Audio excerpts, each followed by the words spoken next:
الحمد لله رب العالمين والصلاة والسلام على رسول الله صلى الله عليه وسلم. إلهي بقى مهد سبحانه وتعالى. إلهي بقى مهد نقينا مرك اللباد وحنو مهد نقيا وضياشا عقاشا ريركا إسحاق عره سلادين توده عقاش توده نقربيتك كلا فردية علماء dhalinyarada iyo aqoon-yahanka ka soo qayb galay shirkan maanta aynu ku qabanay magaalada Hargeysa oo lagaga hadli doono duruufaha iyo arrimaha maanta dalka ka jira iyo roolka uu ka qaadanayo reerku oo halkan maanta lagu soo gudbi doono shirkaas oo laba cisho faaqidaadiisa iyo arrinkiisa ka baaraandegiisa lagu jiray oo maanta ku qabsoomay magaalada Hargeysa waa 19 bishii Oktoobar 2022 waa magaalada Hargeysa waa hotelka Al Shukri waa shir ay isku yimaadeen cuqaashi reerka oo isku dhameystiran oo wax badan ka maqanayn nin shaqo ku maqan mooyee intii kale ay joogto oo si weyn looga baarandegay Ilaahay baa mahad subhanahu wa ta'ala waxaan doonayaa maanta oo shirkeenu ku furaya ujeedada shirka loo qabtay inaan halkan ka cadeeyo sida Soomaaliland la socoto waxa jiray baryahan ugu dambeeyay khilaafyo siyaasi oo soo noqnoqonayo ka jiray dalka ka jiray anigu runtii suldaan ahaan baryaha kamaan hadal way ogeydeen wuxuu dheeg baa gabiyo dadku inay murmeen waan ogaa iguna daaleene darba yiriba duuyu ka xaday dawladda xamare darro ugu baqday igu xanteen doorkan maxamuude darraway imaha garanayeen dan iyo xeeshaye ducaan jirase hadii aan war ka yidin dareensiyo dib u dhigasho mooyee murtidu way igu dihiinayday waa mar gabaygi khayrallaasi waxa xanuunsanayaa ma malaya dheeg ee gabayga la durdur baa la oran jiray ma hadal muddo dheer laakiin markay halkan oo kala soo gaadho meel qof wax kala garanaya ka aamusi kara maaha meel caaqil ka aamusi karaya maaha meel suldaan ka aamusi karaya maaha waxa weeye waa naftiyo waa naftaadeen anida hajabay maraysaado in laga nasteexeeyo waa maalinteedii aniga iyo ragga kale cuqaash halkan fadhiyo ee hadli doonaaba aanu ka hadlayno waxaan doonayaa inaan ku horeysiiyo waxa lagu dhawaaqay shir oo ujeedada shirka maanta loo qabtay ah oo loogaga dhawaaqay magaalada Hargeysa oo la yiri burca lagu qabanaya oo magaca aanu ka tirsannahay raggayga halka fadhiya ee garxajis la huwiyay waxa yahay ujeedada maanta shirka iyagu shirka lagu dhawaaqay ee raggii hadli jiray ee axsaabta mucaaradka afayeenada u ahaa magaca iyaga huwiyeen ee ay magaalada burca ku qabanayaan ay ku sheegan ku qabanayaan shar iyo khayr wixii uga soo baxa waxaan doonaynaa inaanu halkan ka cadeyno maanta midna idin lama qabno walaalayaal nagalama leedaan tashanin idin lama wadaagno idin kula ololaymayno siyaasadda halka ugu ololeynaysaan waynu ku kala bedelanahay waxay haydina magaciina iyo xisbiga nimada iyo mucaaradnimada iyo xisbiga u ololeysaan afkiisa ku hadashaan ina magaca ay naga dhaxeeyo isticmaashaan xaq noogu meedan lahayn horena waa u isticmaasheen nabaradii ku dhufateen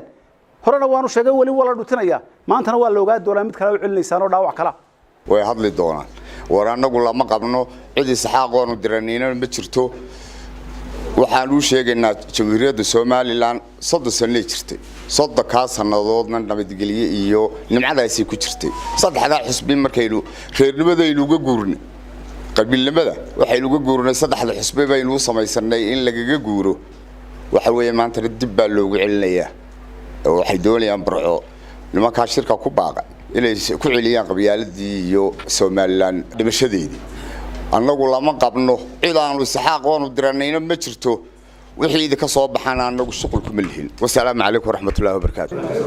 shirkani wuxuu daaran yahay shirka la yiri burca lagu qabanayaa wax iska weydiintiisa iyo ku baraarugiisa ayaa shirkan oo loo qabtay shirka weeyaani shirka xusbiyaa qabsaday xusbiyadaasi te mucaarad bay ahaayeenoo inay shir qabsadaan de waa furan yahay laakiin reeraha waynu ka gudubnayo 30 sanadood ay Soomaaliland jirtay beela way dhaaftay reero xusbiyada maanta jirana hadday mucaarad iyo hadday muxaafid tahaybana jaranjaradii ay kuwii hore dhigeen ayuunbay marayaanay ku joogaan beelaha maanta inaynu kolkaa dib ugu noqonno oynu reerayno oynu Soomaaliland ku burburino wax meesha inoo yaalla maaha waa waxaynu ka gudubno waxa anagu shirka waxa naga arrin galiyay oo haddaanu cuqaashanahay nala tashaday oo ku diidnay ma jirto waxaanu u diranay oo amarnay oo nidhi shirka inooga qayb galana ma jirto xusbiyadana kolka magaca qabiil la sheegayo de qabiil walba xusbi waa ku jira cidi waa kaga jirta taa kolka shirka wixii ka soo baxa sidaasaan anagu cidna ugu diran annaga kaliil baana la yiraahdo dib dambaysan looguma hadlayo mucaarad xaafid baan meel walba waanu ka leeyahay qarsanna mayno hadda ma fahanto kolba ka xukunka qabsadun baan anagu jabinay waayo khasaaray nagu tahay intaan mucaaradka ahay u baxaya burco la leeyahay waa magac garxajis aniga imaka igu horeysa aniga imaka ayay igu horeysa taladu halkay ka bilaabantay ka kacday ka gooba isaxaaq damiya loola yimi talo burco lagu qabanayo loolama iman deemaan maqal anigu waxaan anigu ka taaganahay barnaamijka burco ee aanayna soo gelin inagu haddaynu doonano raadsanno waynu gardaro inagu haddaynu raadsanno waynu gardaro mabdaeenu waa meel isxaaq mabdiisu waa meel reer Hargeysa mabdaeedu waa meel ninka bari ka hadlaayo dawaayelkada dadku maanta Soomaaliland meel kastaba ha joogaani waxa ay ku badbaadayaan waxa weeyaan dani ugu jirta waa nabadgelyo weey haddii nabadgelyada lagu cayaaro oo la waayo dhibaatadeeda ay leedahay waxaan leeyahay mid suldaana iyo mid caqaala iyo mid madax dhaqameeda iyo mid haweena iyo mid aqoonyahana nabadaan wada ilaalin horta war ma wada ilaalinaa nabadda nabad waa muqaddis waxaan leeyahay nabadda danteena ku jirta waxaan leeyahay oday dhaqameed kastoo hadla wuxuu ku matali karaa dadka marka uu ka hadlayo wanaag haddii uu wanaag wado oo uu doonayo inuu wanaag ummadda ku hogaamiyo hadduu siyaasi yahay iyo hadduu oday dhaqameed yahayba dadka uu anfacaya shirar baa la sheegayaa ama burcaha laga furo ama meel kale ha laga furo shirkii aan loo wada tashan in tashi laga gaaray oo laga midaysnayn ee aan markaa ummaddu intay ka baaraadatay aanay meel wax dhigan shirkaas horta meel kastaba jooga waa dhicis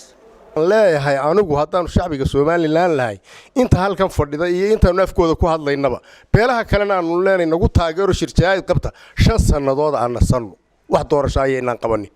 dadka horumarin ha loo sameeyo biyo gelin ha loo sameeyo anfac ha loo sameeyo dhan ha loo jeesto ha la shaqaysto laakiin aan doorasho la isku wareerin waxaanu leenahay waanu qaadacnay doorashada mid soo socota iyo mid sii socota doona 5 sanadood waa nasanaynaa Soomaaliland ha noolaato ninka dib u celinaya ee maanta reeray iyo qabyaalad iyo shirar beeleed wadawna waxaad haysata maad garan ee ku kordhay beelweynta isaxaaq cid u timi iyo cid tirinaga aanu arinta aynu ka wada hadalno iyo wax la inoo sheegay midna ma jira markay sidaa tahay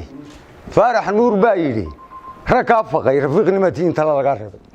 meel la rabin dhalaalma si raaco waxaan leeyahay haddaynu isaxaaqnahay inagu dawladda Soomaaliland iyo nabadgelyadaynu taageerayno iyo reernimada oo reerku iskii uu shiri kara oo qaab uu ku soo shiri jiro intii aynu umanayn baa ayaa jirtay shirka lagu baaqay ee la leeyahay waa burco halkan waxa isku yimi beeldan oo beeshii isaxaaqna waa nabatalis ma yaqaanaan baydhbeedhka kale wada xumada ma yaqaanaan kudaaca ma yaqaanaan meesha xun ma yaqaanaan wanaagu baanu doonaynaa laakiin markay qodob imakaan eegaan shaandhaynayo carabkaan ku dhadhamiyo macnihii markay leedahay shir garxajis iyo burcoy maxay tahay xaggay ku saabsan tahay